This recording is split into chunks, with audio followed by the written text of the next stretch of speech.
our special guest, Kao Kalia Yang. Round of applause.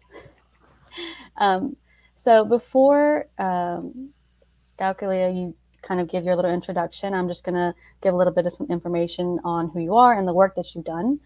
So Kao Kalia is a Hmong American teacher, speaker, and writer whose work spans across various audiences and genres. She's the award-winning author of memoirs such as The Late Homecomer, The Song Poet, Somewhere in the Unknown World, and then the book that we've been reading for our book club, Where Rivers Part. Additionally, she is also I believe it's librettist for the Song Poet Opera, which is commissioned by the Minnesota Opera. She also has lots of children's books and middle grade books, which center on Hmong children and families and their families. And her newest children's book is called Caged. Her work has been recognized by numerous prestigious institutions and has been listed as notable books by the American Library Association, featured as Kirkus Best Books of the Year, and honored with the Heartland Booksellers Award. She has also received 4 Minnesota Book Awards and was recently received her honorary doctorate of humane letters from Carleton College. So thank you so much for taking time out of your day. I know you were busy beforehand, so thank you so much for joining us. And if you want to say anything. Thank you so much for having me. Is there a preference? Nope, no preference. No preference. All right, then we'll do Monglish. Um, I, I'm Perfect. I'm really happy that I can join you all. The kids are in Hmong language camp, and so tonight was the open house. I dropped them off and came back. Thought it would be just fine, but clearly I got stuck in traffic. But I'm really happy that we could make this happen. I've been to North Carolina several times to speak to Appalachian State University in the Norman, among others. So it's good to connect again. And new, aren't you a Minnesotan? That's my big question. Yes, I'm right here in town with you. Lovely. So whatever your questions or whatever you're curious about, I'm happy to engage. Thank you. And yes, so New is from, where do you say, Minnesota, Wisconsin? In Minnesota, I live in Minneapolis. Yes. And then I'm actually from Georgia. So we are kind of all over the place, but most of us are from North Carolina. Wonderful. So we just to throw in a little bit of a fun fact before we kind of get started. So our summer book club, before we started it, we kind of gave an option of about 5 or 6 books that for our members to vote on to see what they wanted to read. And your book actually won with like a landslide amount of votes. So we were all super, super excited, especially when it was first announced. And this is definitely one of the top books that we wanted to read. So we're really, really excited that you were able to join us today. I'm honored. Thank you.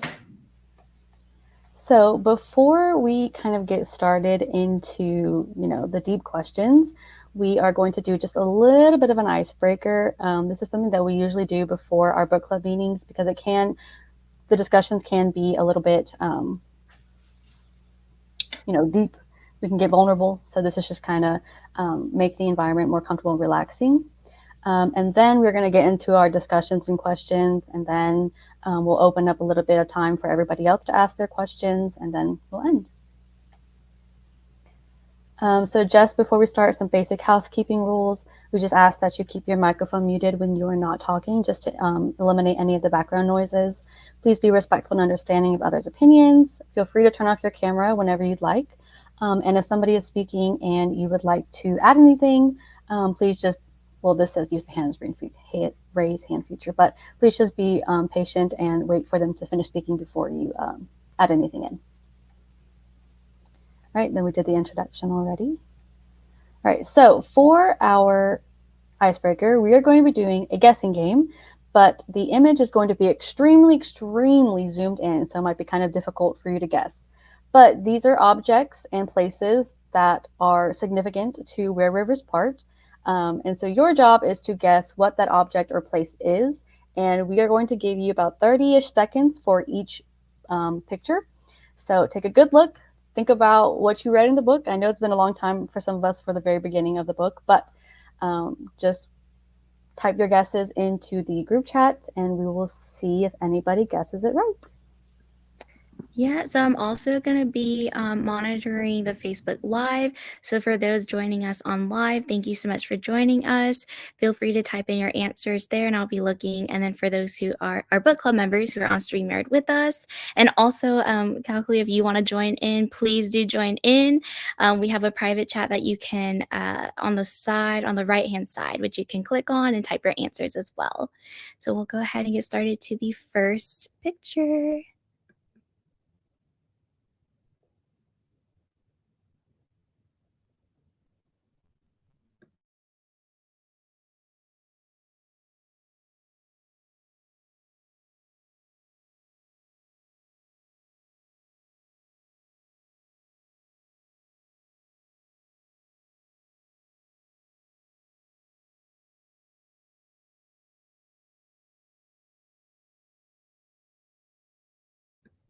Okay, so it looks like everybody has their answer. Let's see what it is. It is indeed in orange.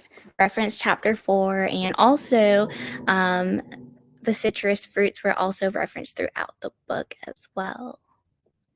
Good job, everybody. Okay, so our next one. The next one may be actually a little easy for those who, well, I'm not going to give it away. So next one.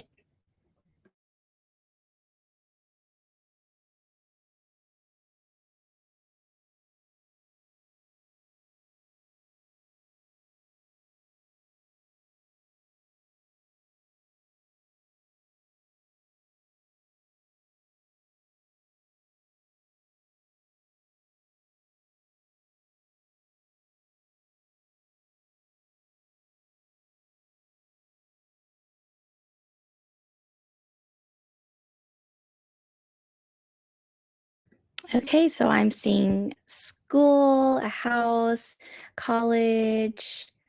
Who got it right? Let's see. It's Mall of America, reference chapter 20. And if you hear my dog barking in the back, I'm sorry. All right, so the last one, guess this object.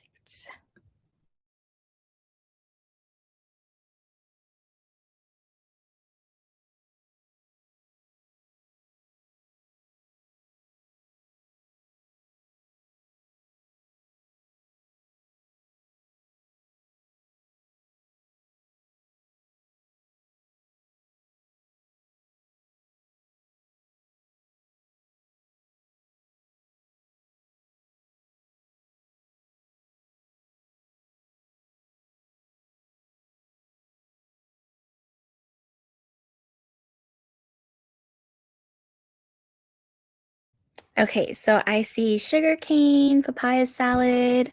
Our president, Sandra, she said ice cream. Let's see what it is. It indeed is papaya salad. Honestly, you guys got this answer correct pretty fast. I'm impressed. Good job, everybody. Okay, so we actually, before we dive into the questions, we wanted to present you with this word cloud that we did at our last meeting. So our last meeting, we told our book club members to write words that describe the book. And this is what we all came up with. And we will send you a separate copy in an email after the meeting so you can have it. And we based our questions based off of these themes that our book club members have found in the book. So I'm going to hand the questions over to April now. All right, so this question is for you, Kao Kalia, but I just want to let everybody know that they are welcome to add any of their input, any of their personal feelings, their personal opinions.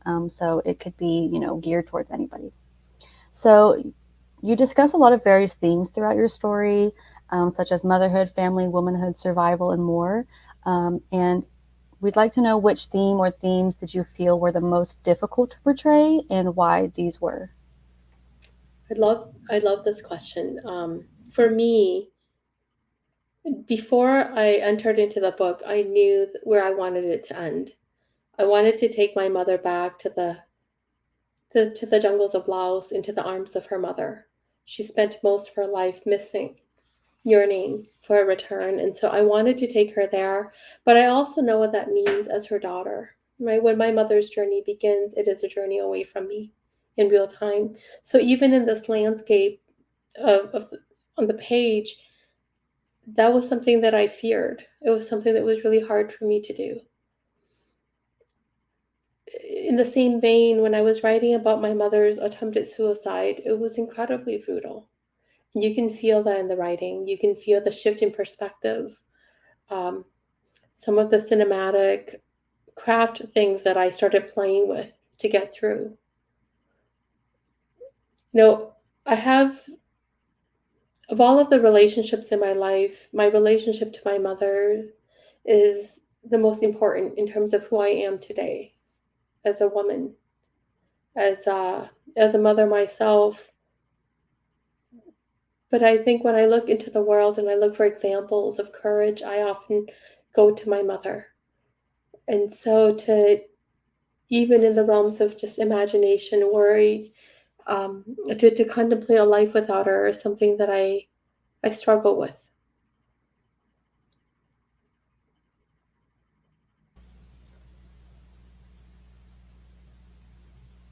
I think I just want to add, but I think that a lot of us, when you talk about, writing your mother's story and all the difficult parts, I think when we were talking, a lot of us talked about how, um, the way you wrote your mother's story and the way you wrote about your mother's life made us view our mother in different ways. Maybe we appreciated her more in ways that we didn't get to appreciate her beforehand, or we thought about her in ways that we didn't want to acknowledge or we failed to acknowledge before.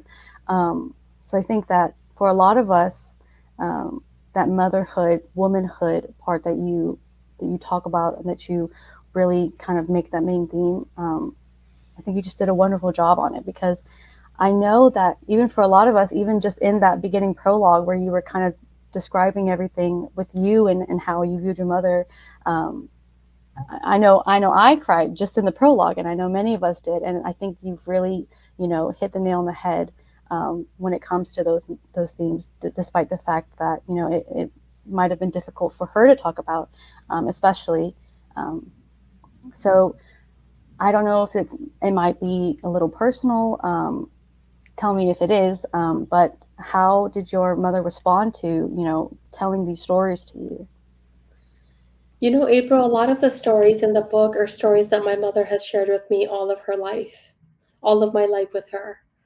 And with regard to the suicide, I have foggy memories. I have memories. You know, it's not something that my father talks about. I don't think it's necessarily his story to tell. Um, but I've always in my heart understood. You know, my mother has 7 living children. She has 7 dead ones. She's always lived on that thin razor's edge. You sway one side and you fall. Sway to the other too far and you fall in the other direction. Um, when my mother read the book, I think when I started telling her about the book, she was surprised by how closely I had examined her and my father's marriage. She was surprised, I think, by the fact that I was looking. You know, like a lot of parents, you live in a life, and I don't think you think your children are looking carefully all the time or very closely at all. So I think that was a big surprise for my mother. The truth is, at the very last, the epilogue in the book, I've never read, I can't read out loud to my mother. I tried. Sitting in mom and dad's garage with fly swatters in our hands, I tried to read it to her. Couldn't do it. So I said to my mom, "Here's the book. You can read it." She has the book right beside her bed. When I walk into the room, I can see that she's folded certain pages over, that she reads the same parts again and again. My mother is not, she can understand English fine, but reading is harder for her. It takes her longer. So she's slowly, I think, making her way through to the parts of the book that her heart can wander over. But my mother said to me, "Gunya Hidya, if you have a reading about this book or from this book, I'm not going to be in the audience." And I said, "Why not?" And she said, "I will cry too much. And then you will look at me and you will cry too much."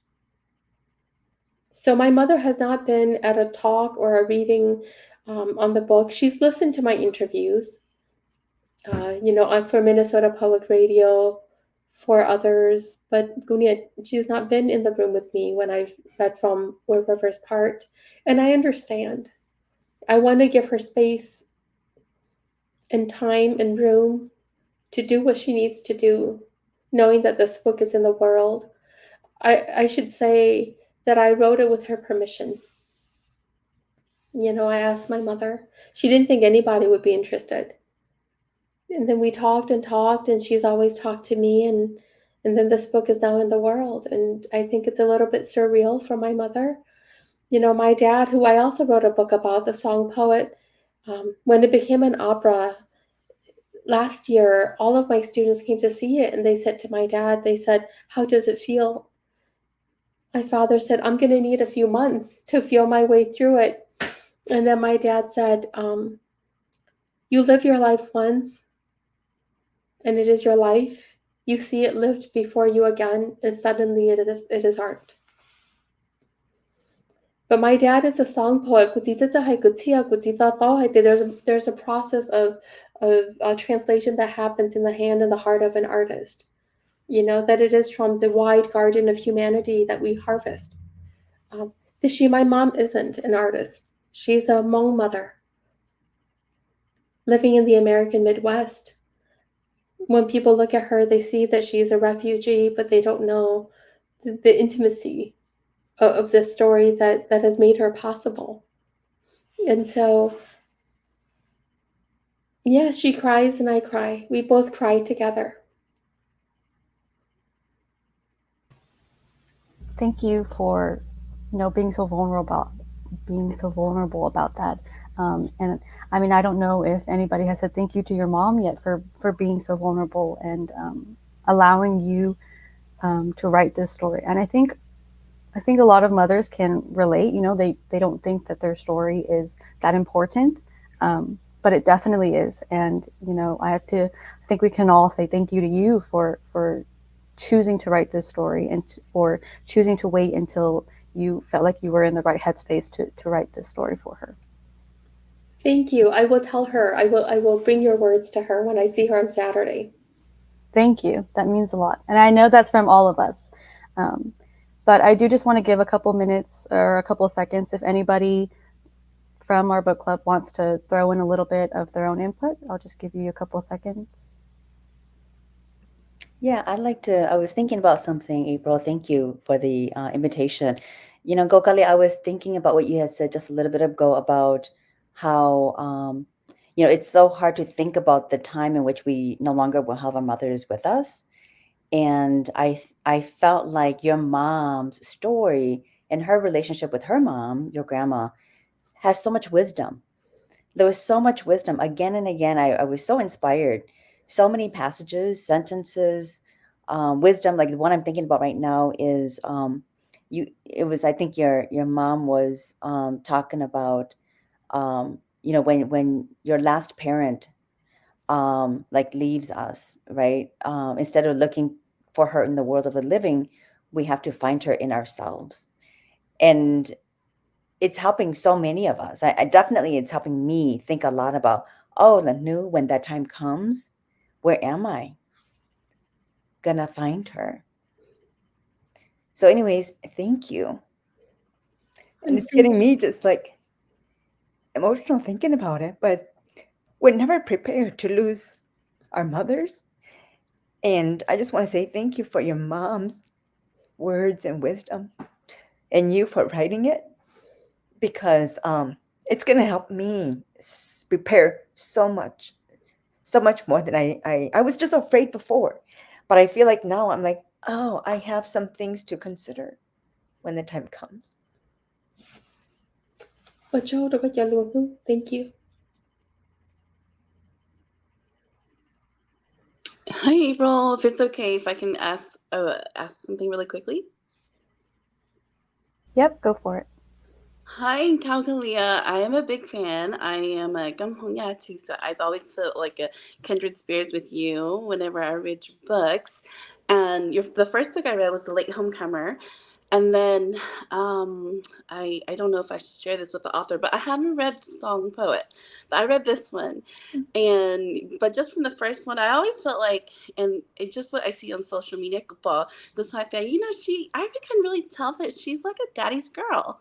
And then I read this book and I was like, you know what? I don't know if she is a true daddy's girl because like the relationship with your mom, it's like towards the end, it was really sweet. That moment where I guess her last pregnancy, she was just so close with her daughters and like telling you and your other sister and just how excited you guys were, and it was just that close relationship. So I guess my question is like, what would you say? Like, were you more of a daddy's girl, or were you like best friends with Bessie's mom growing up?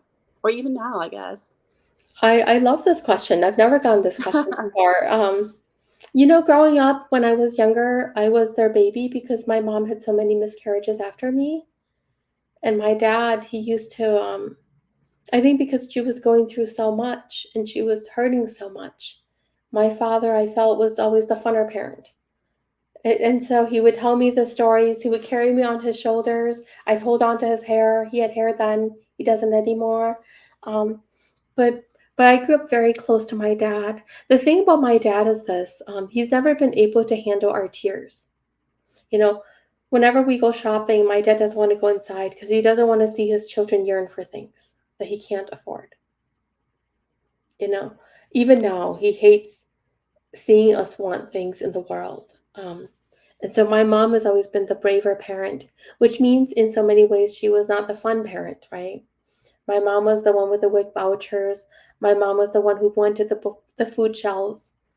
My mom was the one who went to the church basements and sorted through the clothes so that we'd have clothes to wear for the new school year. It was always my mom doing these not fun things, these hard things, these things that interface closely with mainstream white America and their judgments.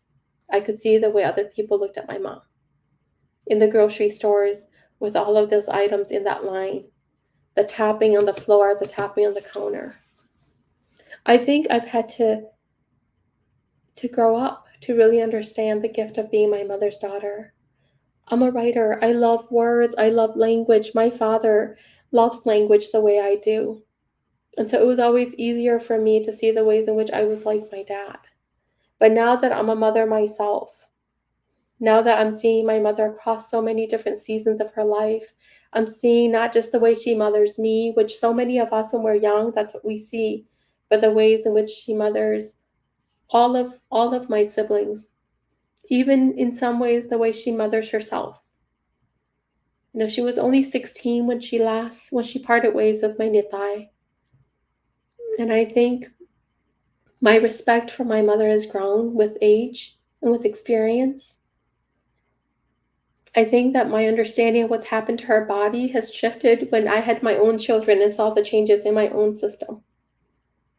And so I wouldn't say that I was a father's, you know, a daddy's girl, because a lot of my other sisters feel the same when they were younger. Like if you ask my 31-year-old sister, she'd say, "Oh yeah," because when she was younger, again, my dad had the stories. My dad was the one who bought all the candy. You know, I still remember Halloween. He turned off all the lights, trick or treat. But he would turn off all the lights and he would throw candy in the floor and let us scramble and try to get as many as possible. He was fun. Whenever the shower curtains got dirty, we always used the plastic ones. We didn't have money to buy new ones, so during the hot summer days, my dad would um, use dishwashing detergent, put it on the towel, spray water on it, and we would have a slip and slide party in the yard. My dad had all of these fun ideas. But as I've grown up and as I've grown older, I've seen the ways in which my mother has not only guided us, but enabled my story. When I went to college, my dad was really scared. I would go far away from him. And I was this tiny little person. It was my mother who said, no, let her go. You know, when I wanted to go to New York City, it was my mother who said, let her go. Our love can't protect her forever. We have to let her go. And so I have my relationship with my mother, especially as I've aged, has really deepened. And I think, you know, through my mother, my relationship with my Nitai, who I never thought I had a relationship with. You know, I never got to meet Nitai. She was always a voice on the scratchy tape. แต่ชีโรที่อีกูบอกกูเนี่ยพวกกูตุนไทย my daughter for the very first time my firstborn ไอ้กูนากูเนี่ยไอ้เดียไม่ช่างยังตาไตลูกก็ oh golly กูรู้เปล่า suddenly I wondered wow what would it be like to live in a world with that kind of love already waiting the love that I never got to know you know so I'm incredibly close to both of my parents. You can see, you know, across the body of my work, and I've been very blessed to have such wonderful parents. Not perfect because none of us are perfect, but wonderful and generous and kind in their love for me. So I'd say I'm very close to both of them. I can tell you when I died delivering my boys and I was waking up Dad couldn't be in the hospital because I was having such a horrible pregnancy and then delivery. And so my dad would go back home and come back and forth, back and forth. When I died, my mom called my dad. When my heart stopped beating, I coded. My mom called my dad. The only thing that she said was, your daughter has died. And she hung up the phone. And my dad said he could feel his whole body just getting cold. He could feel that his heart was going to just stop. When I woke up, you know, in the ICU, it was my mother, and she was bartering for my life with her own.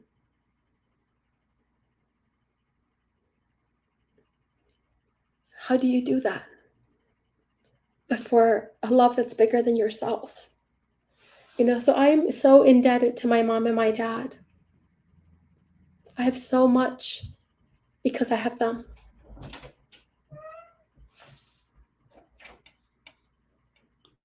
Thank you so much for sharing that.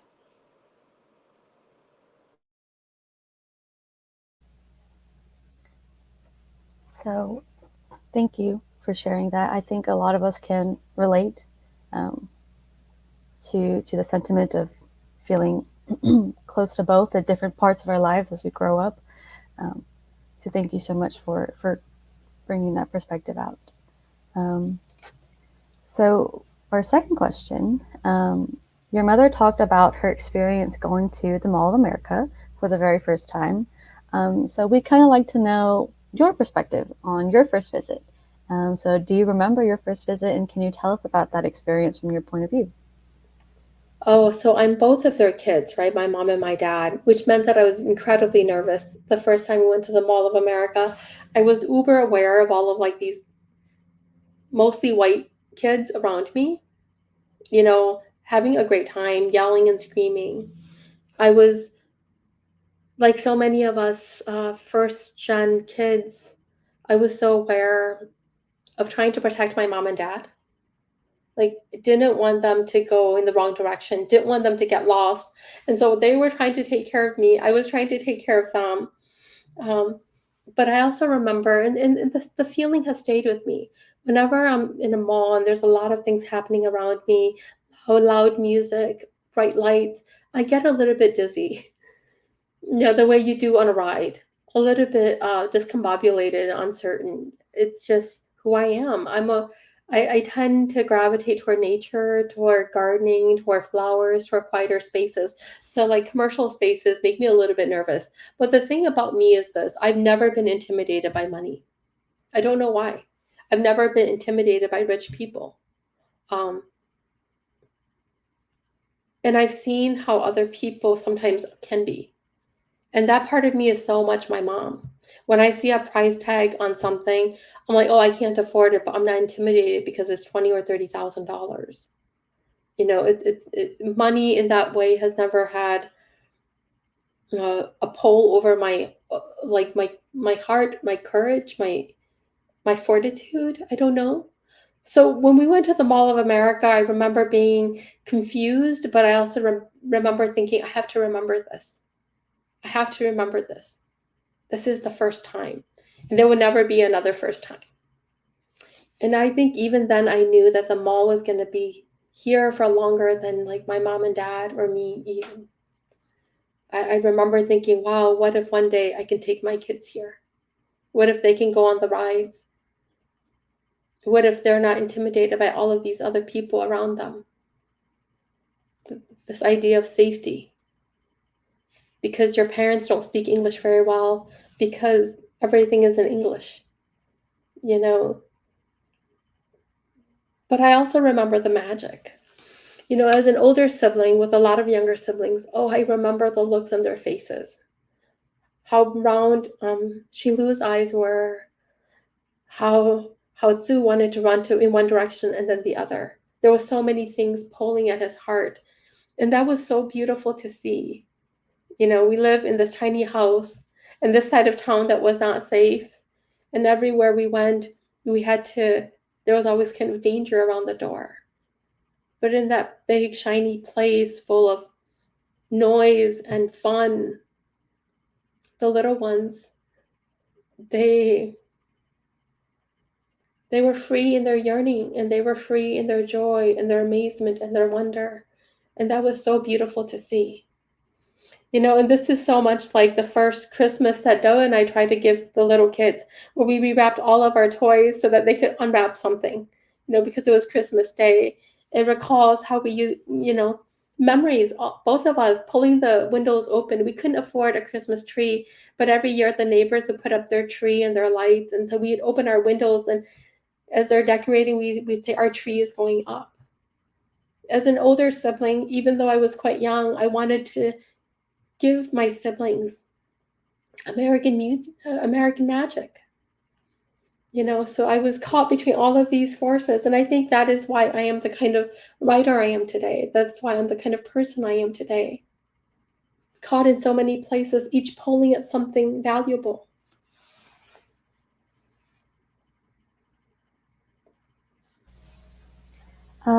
So I've personally never been to the Mall of America, but if one of our members want to share a little bit of their experience, and how, you know, you guys kind of felt when you, I know some of us talked about it already.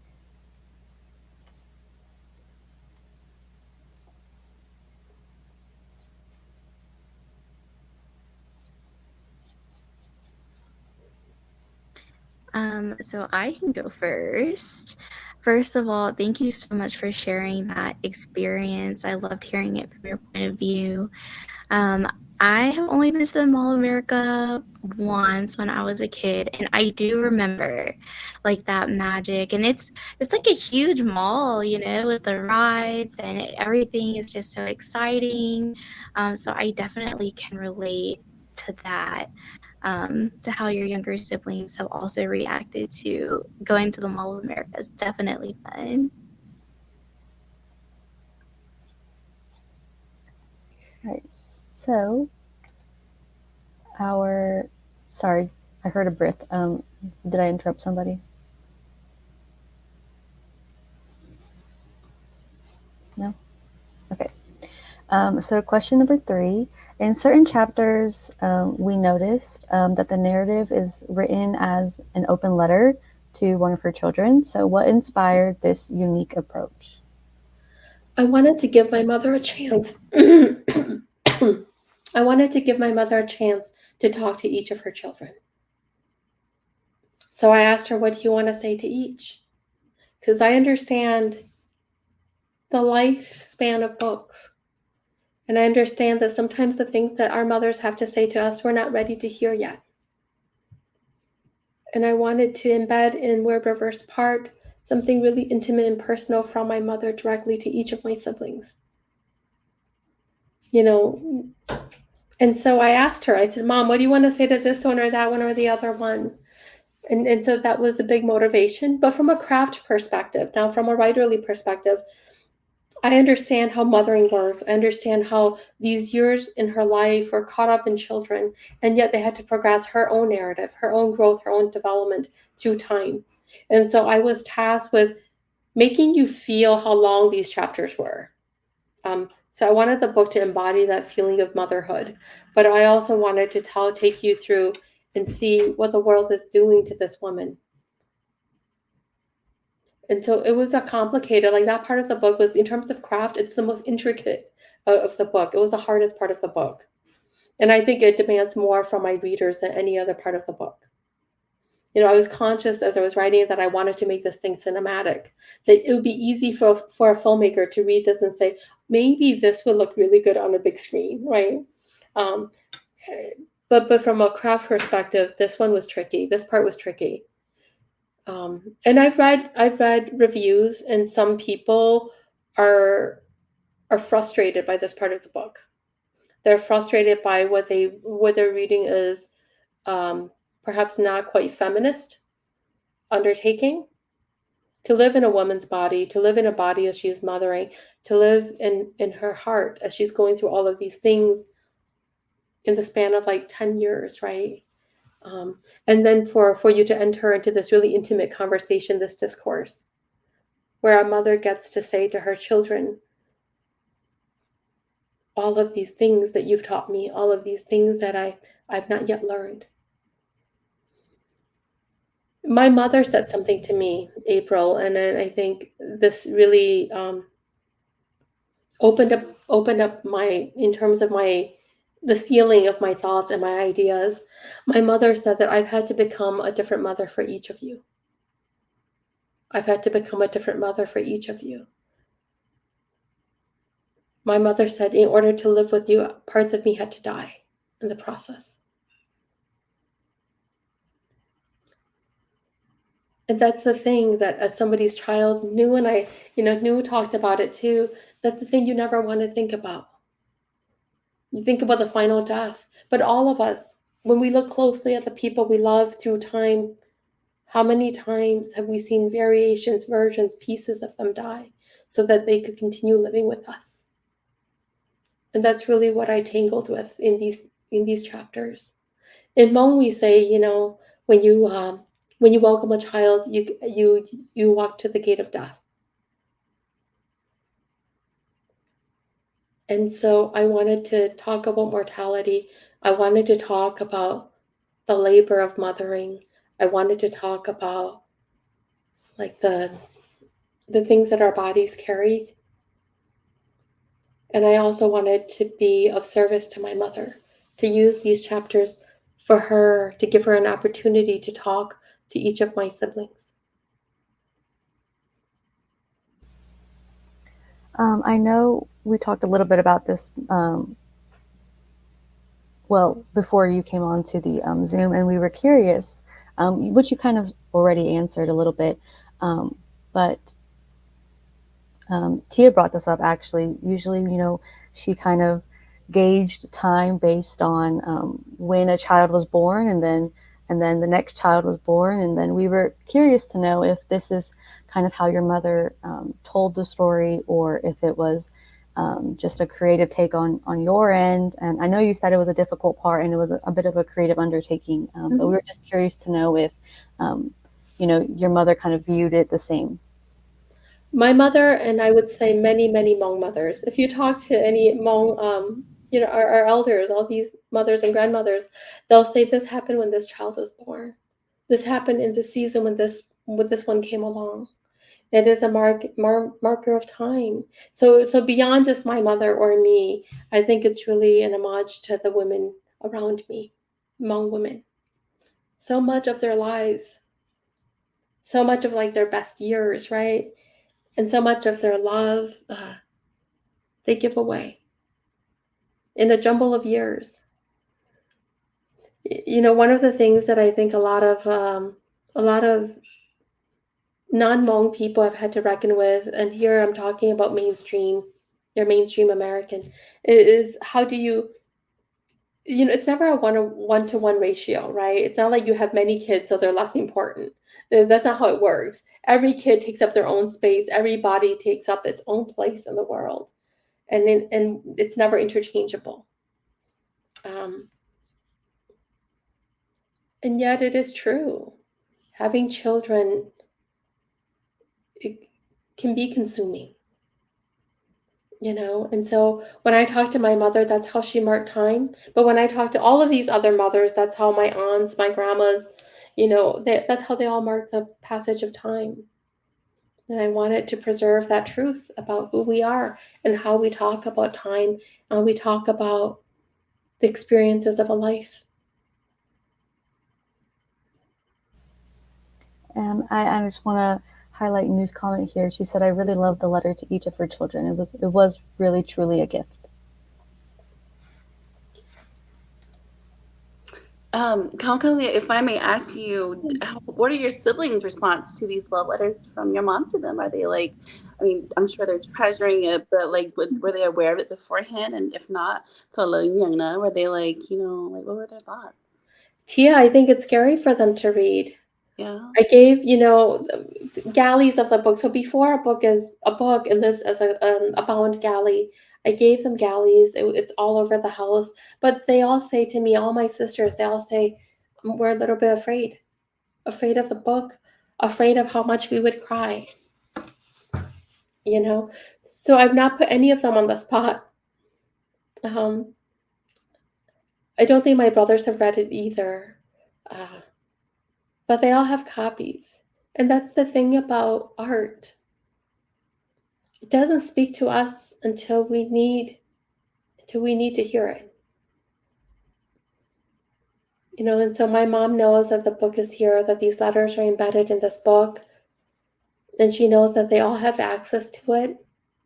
And then I also want to say, some of them are quieter. Some of them would read it and maybe they won't want to talk to me about it. But I also know that my mother has 7 children, and each of us, if we were to write the story of her life, it would be phenomenally different. And that is the gift that we each have to give. And in our own different ways, I think we offer reflections. Shimmer and shine, as my kids like to say, for the lives that they live. And speaking about your siblings, which characteristics do you see in your mother most reflected in you and your siblings? And which characteristics do you wish you had more of? My mother is a perfectionist. My mother will do something and do something so well. When my mother plucks a chicken, she spends like an hour and it's incredibly clean. And my chicken will never look the way hers does. That's just a fact of being her daughter. I want to eat the chickens that she cleans, not the ones I clean myself, even when I try my best. My mother has a very high standard for herself and for others. And so when you have people coming to the house, she'll notice when the tiles aren't straight. For me, I'm like, oh, but they worked on it. I don't want to hurt their feelings. But my mother will say, but that's their craft. That's what they do. And those tiles are not straight. My mother's a perfectionist, and I think this is both a good and a bad thing, like all other characteristics. I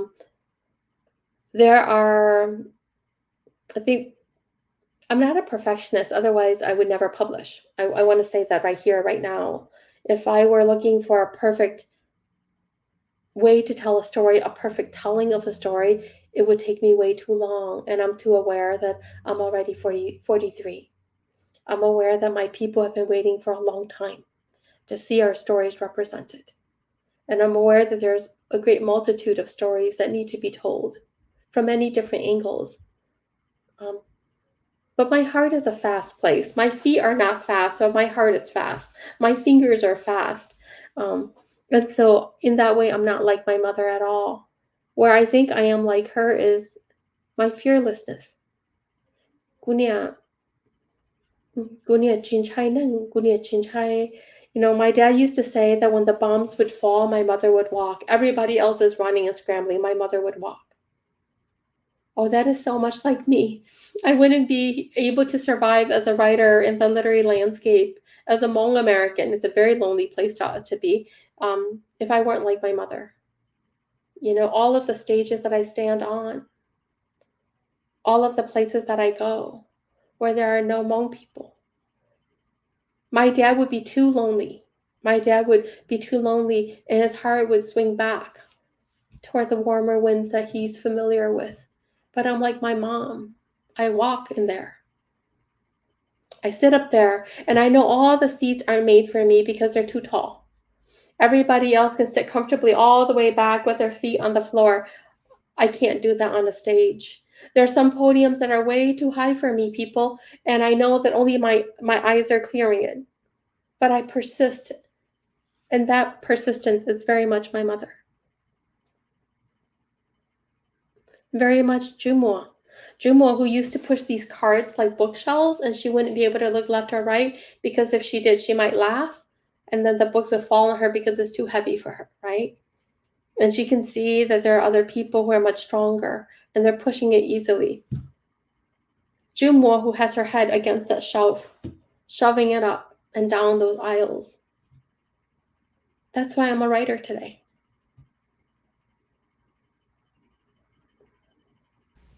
That's beautiful. I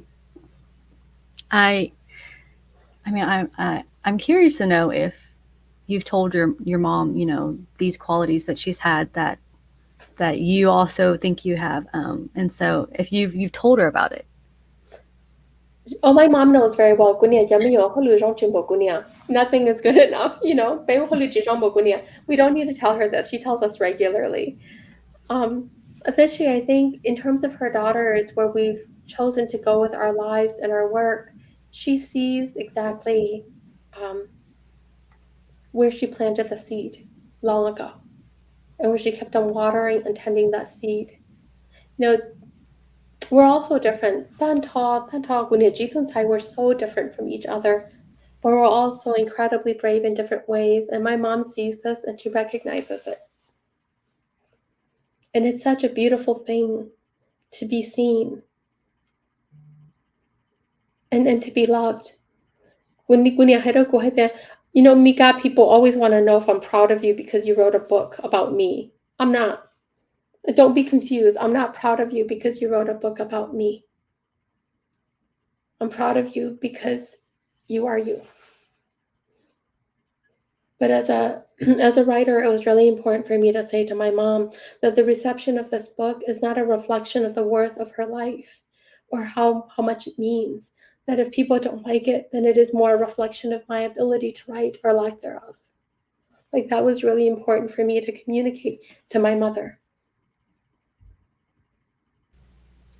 I think that's actually something really important. Definitely not something I thought about.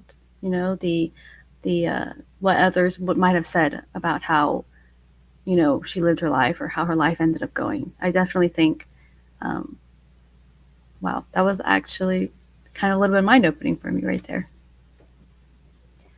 So just because of time, I think I'm going to skip over just a couple of the questions, and we're going to kind of move on to some of the questions that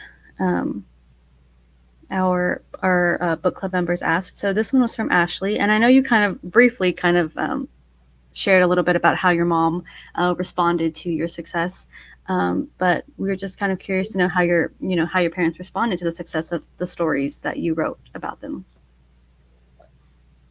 Success is a relative thing.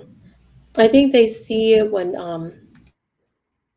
when the Song Poet came out, it was nominated for the biggest literary awards in the land, the National Book Critics Circle Award, for the Dayton's Literary Peace Prize, for the Chautauqua Prize, among others. And every time my dad would say to me, it doesn't matter. I want you to win it. I know you want to win it, but it doesn't matter if you don't win it because mikata dishes. The decision is beyond you clearly. And also, my parents have always understood the standards. They understand racism and the systemic privileges in this country in a very profound and deep way. And so they've always known, I applied for a job early on at the University of Wisconsin-Madison. I was teaching then at the University of Wisconsin-Eau Claire, And my one of my colleagues said to me that they got a reference call, and the question was, can Kao Kalia Yang write anyway? Can she string together a sentence? This is after the publication of The Late Homecomer already. And these things continue to happen. They see my defeats. They see how hard I push. They see how hard I work, and they see how the work is received, not on its merits, but because of all of these other systemic issues. And so success is a relative thing. My mom always says to me, you will be defined in equal measure by the opportunities and the lack of recognition that your work has been denied, as much as what has been granted you. And I think that kind of perspective really frees me up to do the work that I do. If my mom and dad were looking only for mainstream recognition for the work that I do, in order for them to support the work I do, I wouldn't survive as an artist. And I think, and I'm speaking to all of you, I look at you, and many of you are so young, and your professional journeys are just beginning. It's really important that the people in your life know what you're worth. And my parents know what I'm worth. And they know the quality of the work that I do. And that is so very important to me. It's cool when we do make a little bit of history, right? I'm like the first Hmong American woman to receive an honorary doctorate. It brings me one step closer to the writers that have inspired me. Here I'm talking about Morrison. Here I'm talking about, Louise Erdrich. Here I'm talking about, Amy Tan, and of course Maxine Hong Kingston. But that kind of career, it's still so far away. And the journey's got to be long. And for me to have a chance to go on that long journey, I have to survive and I have to thrive. And these things are not guaranteed. And so my mom and dad are careful, and they are trepidatious. They understand that I'm up against a lot. I think it's scary for them, to be honest with all of you. I gave a talk at BYU, and it was in the arena, and there was tens of thousands of people. And I hadn't written a speech, because I generally don't write speeches when I give formal talks unless it's required. And when all of the lights were on me, the faculty was behind me, and I looked out, I could see for a moment how scared they were. I think I forced, because of who I am and what I want to do with my life, I forced my parents to be much braver than they want to be sometimes. They were both so scared, not for themselves, but for me. They could see all of the places and the spaces where I might fall, where I might be tripped up, where I would get scared. I go all over the country, and sometimes I end up in places like Marietta, Ohio, and at the Marietta Hotel, which is among one of the most haunted spaces in America. It's this hotel that's burned down. They've built it up again. It's burned down. It's built up again. And I can tell you one night, I can tell you a little bit of a ghost story, because these things happen.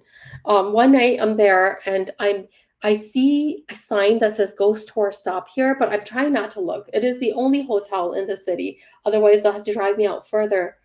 They take me up to the 4th floor, and there's these like Victorian beds, and there's this like a box TV, not a flat screen TV, and a fan going around and around and around. I sit there, and the TV turns on, and the channels start to change on me. This is late at night. I'm by myself in Marietta, Ohio. And I go take a shower, because I'm like, I have to take a shower. I have to get this done. I'm in the shower, and I hear the bathroom flushing. So I peek out, and I can see the handle going up and down, up and down. Okay, so this is not cool.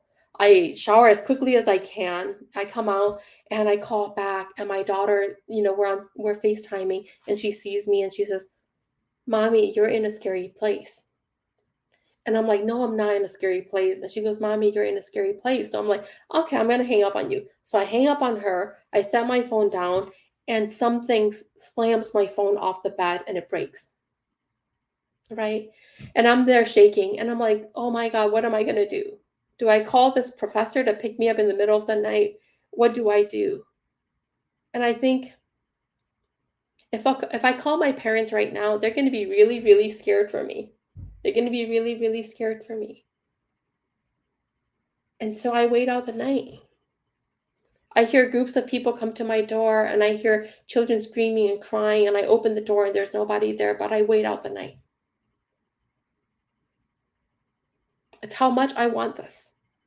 It's how important I think our stories are to the stories of the bigger world. I come back and I tell my parents, and my dad says, you never have to go there again. He says, next time you go, if you have to go there again, me and mom will go with you. We'll go with you. We'll make sure you're okay. They have to be brave because of the work I do. For me to write the kind of stories I do with the kind of freedom that I write them with, creative freedom, my mom and dad have had to trust in something bigger than just me. And so I understand the magnitude of the work that I do. And I understand how much love I have in my life that allows me to do this work. And that is where the great success is. It isn't in the awards. It isn't in the contracts I sign. That's really where the success thing is. I think that's a beautiful lesson that, you know, we all could learn from, could take a little bit of part of. I know, especially for me, because I'm starting my professional career, and so I think that it's definitely something to take into consideration and to live by.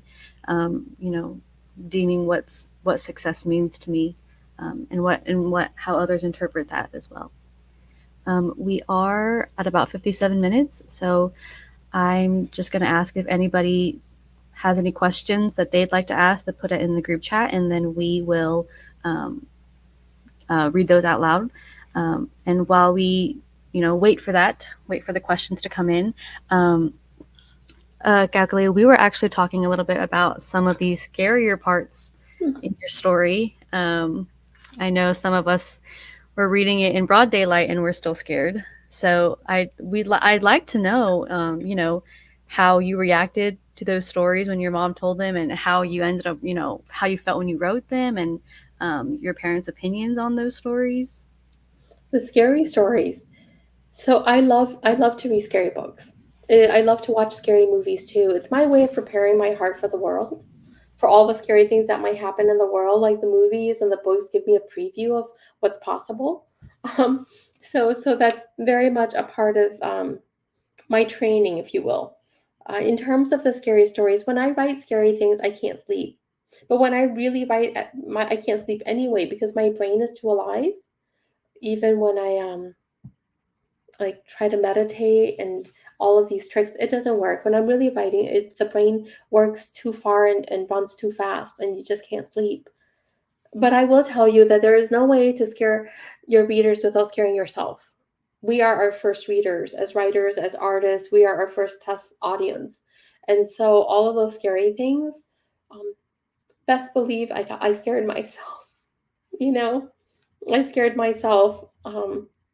But I think it's such an important and rich part of our culture. It's such a beautiful part of so many poor people's stories. We're haunted by so much. And when you live and dwell in the landscape of memories the way I do, you can't pick and choose. And I wouldn't want to. I think it adds a different layering and a richness to who we are as individuals and as a people, and as, as human beings, as living beings. Tiny, tiny. The world is so big and there's so much that's possible. And how do we know what is or isn't real for another? And so they really allow me to stretch not only the boundaries of my own bravery, but that of the culture that I'm writing in and for. You know, a writer like me, I'm not writing simply because I have stories to tell. I'm writing because I want to make more room in the English language for other people's stories. I'm pushing the edges of meaning all the time. That's why I do what I do. And so, yeah, I'm never going to stop. I'm going to embed the scary where they live, where they are. Can I just say that I felt like coming home when I read the Dunning part, the scary part, because I grew up with those scary stories. You know, Jello and aunties lived in Dunning all the time. And so Mm-hmm. you're right, it was a way of life for us at night. That's when we tell those stories. And so, anyways, I really appreciate that you threw that in there because I'm like, I know this story. I know it's gonna happen. It's told slightly different, but it felt like coming home. Thank you. And I'll say, because I'm reading in the chat, Brittany, you had the audiobook. One of the most gratifying parts of the work I do is like the opportunities I'm able to give to Hmong actors and artists. It's been such a gift. I've now been in this for long enough where I can open doors and help, usher different creatives into different spaces. So like the Hmong actress who read the voice actor who read the Word Rivers Park, she really wanted to do it, right? And there aren't that many opportunities. So it was so lovely to be able to say, here you go. Here is a story that is very much a Hmong story. Bring it to life. Bring it to life. So, Gokali, you're so good at what you do, first of all. But secondly, you're really good at writing these scary parts. Is there a book in the future where it's all scary stuff, like, like a ghost story or even like short stories of ghost stories? Because, and thank you for admitting that you scare yourself. Because I was frozen on the sofa last night. I couldn't even get up to go to bed. It was like 2 a.m. because it was that good. So, just curious if you have a ghost story in the future. Um, I actually have September 17th. So this year I have 4 books coming out. On September 17th is the very last title. It is my debut middle grade fiction.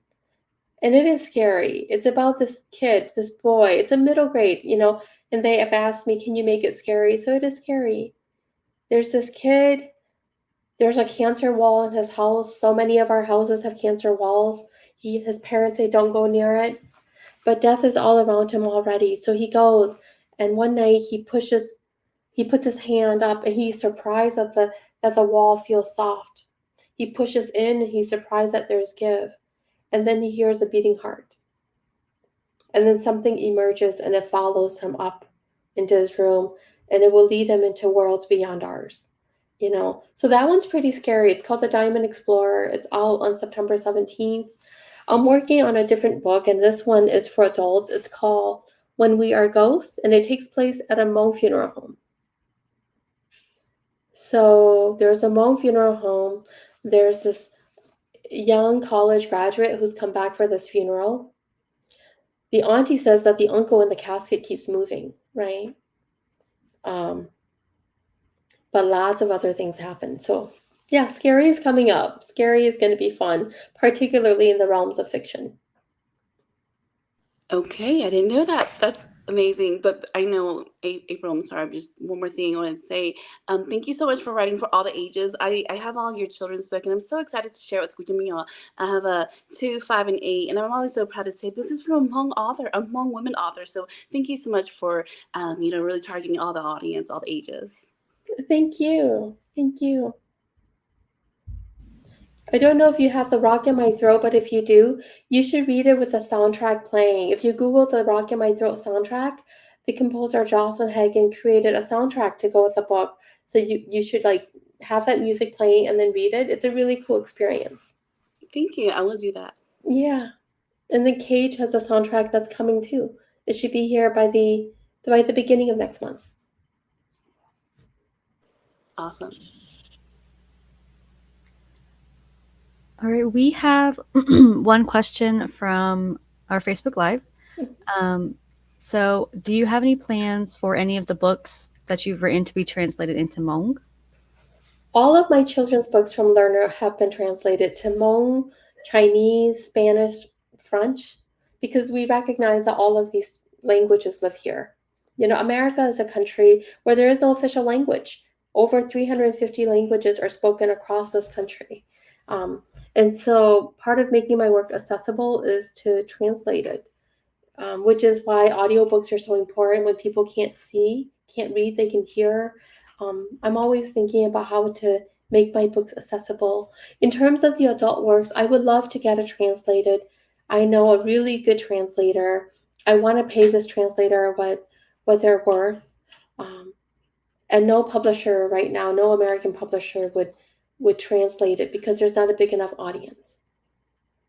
So I'm totally in. I read a lot of translated works actually from other countries. And I would love to see my books translated back into Hmong. And I understand as a translator myself that it would be almost an entirely different work. The Late Homecomer has been translated into Chinese, and there they call it One Who Yearns for Home.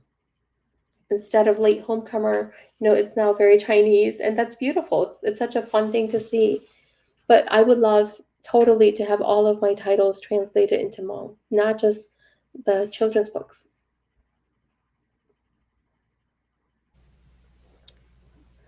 Where Rivers Part, I would love to translate Where Rivers Part into Hmong as well. But it's such a new book. The award season doesn't come until the end of the year, the beginning of the new year. And so depending on how it does there, its odds of getting translated will shift. But it's not even a year old yet. So we have to wait we're in July. We have to wait 6-7 more months before we see what the chances are of getting Hmong translations and other translations into play. So I'll just ask one more question since we have gone over an hour a little bit. But this is from Doha. So what advice would you give to aspiring writers like herself? She contributed to as a writer for Staring Down the Tiger. Just also advice for aspiring Hmong authors. Doha, it's so good to meet you. I read that piece, so it's so lovely to meet you. I teach writing, and I teach writing all over. I teach in the prisons. I was at the University of Minnesota for 3 years, and I'm all around town. And I teach writing because I think it's so important to have more than a single story. Right? We all know the dangers of a single story, and so the landscape I think looks very promising. I meet young writers all the time. They write me all the time, and the talent is there. The talent is there. The challenge with writing or any form of the arts is that people quit. You don't make any money, you don't get any commissions, there's not a lot of respect, and so people quit. So it's a longevity game. You have to play it, and you have to play it seriously and persistently. A lot of people write as hobbies, and that doesn't really work. You can see how prolific I am because it's what I do. And we all know a lot of other very talented writers who are writing far less because they have other full-time jobs.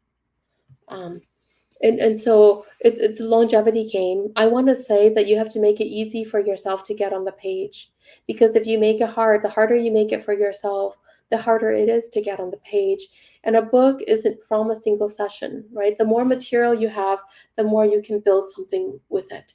The more material, the bigger the structure is. A children's book is a 32-page spread. Middle grade, maybe 150 to 200. But when you're working in the realm of adult literature, it's 250 and up generally. And so you have to write a lot. You can only write a lot if you make it easy to get to the page. And then I also have to say, for first-time writers, you're not your editors. That's not what your job is. Your job is to create. The hardest thing for a new writer is to write to the end. Everybody has a million beginnings, and they're good beginnings, but writing to the end is the hardest thing. And again, because it takes a lot of fortitude, because you're writing toward the unknown. If you know exactly where you're going to end something, it's less fun. Most of us love writing because we discover new things about ourselves and the world that we belong to. So if you're a new writer, I want you to write and write something all the way through. I want you to write as much as you can so that you have the different pieces that you need to build something big with it. And then I want you to be kind to yourself, because the world's going to be pretty harsh. And the thing about being a writer of color specifically and is as a woman is that the world isn't going to give you the chances that you deserve. You have to demand. And you can only make that demand if you have what it takes to back you up. And for the world of the writer, what you have is what's on the page. It's not all of the ideas in here or even the emotions in here. I hope that's useful. I definitely think it is. I think, I mean, I don't know if you can see Dwoha, she's given the heart. So I definitely think that Thank you. I definitely think that it's useful and very, very good advice. So to end, we actually have a little gift for you. It's a little bit of a virtual gift. Let me see if I can add it to the screen really quick. And then move this. So some of our book members, we've created a little bit of a portfolio almost, where we've written letters to you. Kind of taken from inspiration from the letters that you wrote at the end of, that your mom wrote, to her kids. So these are letters to you that we've written about how the book has inspired us, about how you've inspired us, about how, the story made us feel, how it's given us new perspectives. And so I will send you the link to this. I will email it to you so that you can read through those. We've also listed our names and a little picture for some of us. So, you can kind of remember us by. But this is just our small gift to you, to say thank you for, giving us time out of your day. I know we went over the hour, but just a thank you for spending time with us and talking with us and being vulnerable with us. Well, Joe, thank you so much. I look forward to reading your letters. Thank you for such thoughtful questions and such generous readings. People always say, who are you writing for? And my answer has always been, I'm writing first for people who would understand, and then those who wouldn't. And you all are part of that, the readers who would understand. So, Juancho, thank you. If anybody wants to say their piece. I just want to say what a pleasure to be in space with you. Thank you so much for coming, giving us your time, and sharing your thoughts. I just want to say, Kao Kalia, that you're one of the heroes that inspire me to continue to do the work and continue to write. To be seen and to be heard is so real and raw, but to see it on paper and say, this is where I'm from, this is the story that I'm told, that's what makes me continue to write, continue to create. And thank you so much for inspiring and continue to write.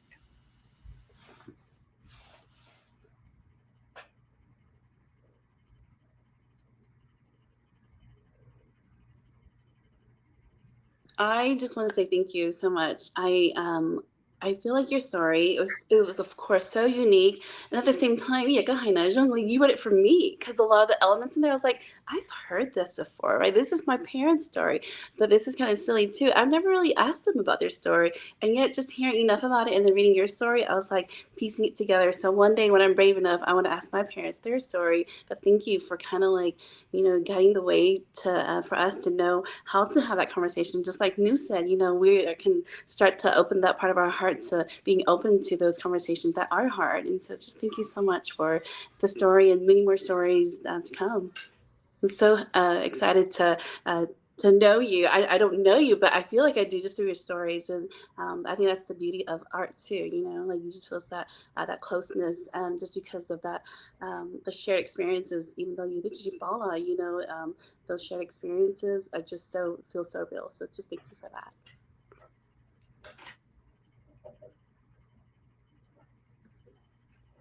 Yes, thank you so much. Thank you for joining our meeting today and meeting our book club members. We were so excited when you said yes to meet us and to discuss your book with us.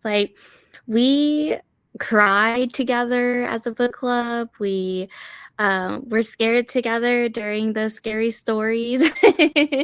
We laughed, we cried. I mean, we really, got to connect on a deeper level thanks to you and your book. And, also thank your mom for us as well for just being so open and willing to share her story. We really appreciate it.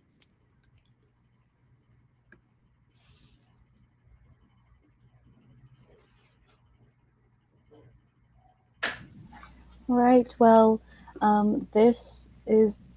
that means our book club has come to an end. This is the end. So I just wanted to say thank you once again. We really, really appreciate you taking the time to come and answer our questions. I know you're busy and you've got your kids at the Hmong camp. So we will let you go now so that you are able to pick them up and do whatever you need.